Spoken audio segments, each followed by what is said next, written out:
Face à un miroir, impossible de voir mon reflet. Il fait si noir dans ma vie que même mon ombre m'a échappé. Mon corps ne sait plus reconnaître son visage. Je ne sais même pas de quoi je me souviens. J'ai juste pris conscience qu'il ne m'aimait pas lorsqu'il m'a enlevé mon soutien. Parce que dans l'entretien d'embauche, la débauche se débouche. Mais taclé dans les simples bics, au final, il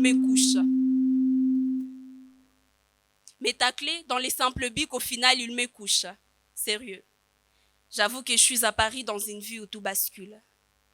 Dans un monde où, lorsqu'on recule, c'est pas pour mieux sauter, mais pour éviter de se faire sauter.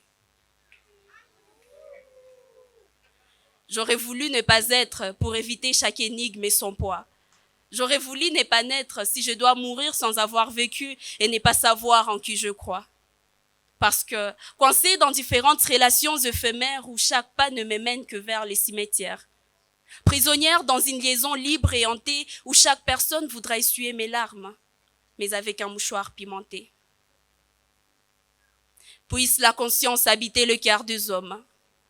Et si le contraire persiste, c'est que certains ne savent pas encore que la réalité est un vécu de soi contre soi-même. Du général au particulier, de l'ensemble au singleton, du jour au lendemain, on vit seul comme on meurt en solo. Normal, c'est le code. Et si j'existe encore, c'est parce que je n'ai jamais été à la mode. Mon but n'était pas d'être une reine en placide, encore moins me parfumer pour distraire tout le vide. À ce qu'il paraît, pense-t-il que dans ma tête règne un vide, mais oublie que derrière elle, il y a d'idées avides. Loin de moi l'idée de me donner raison. La vraie raison réside dans un mode de liaison où la liaison elle-même est une coupure. Alors qu'on coupe les cordes communes, qu'on fasse exploser le cache de bile. L'homme se nomade, mais plus on est accroché, plus on est immobile. Il n'y a que ce qui bouge qui attire plus d'attention. Avant que je ne sois, il y en avait deux marches à suivre. Celles qui aujourd'hui font l'objet d'y vivre, font le page du livre. Tant douloureux chez les uns que chez les autres. J'ai pu m'instruire à ces cycles particuliers de l'être, alors, femme que je suis, je ne sais pas ce que c'est de vivre sans tenir compte des règles. C'est juste que je voulais plus aimer en souffrir. J'avais pas besoin d'un mécanicien en drague. Et puis, je suis pas de la régie des eaux, je n'ai rien à voir avec tout ce qui coule. Tant mieux si ma pelouse n'aura pas d'arrosoir, au moins elle me servira d'un reposoir.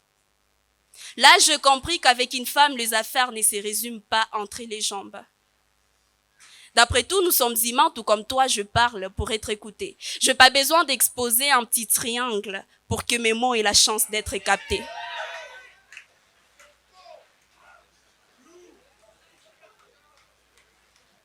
C'est plus question de savoir quelle douleur contient ma larme que de se dire qu'elle se plaint trop puisqu'elle n'est qu'une femme.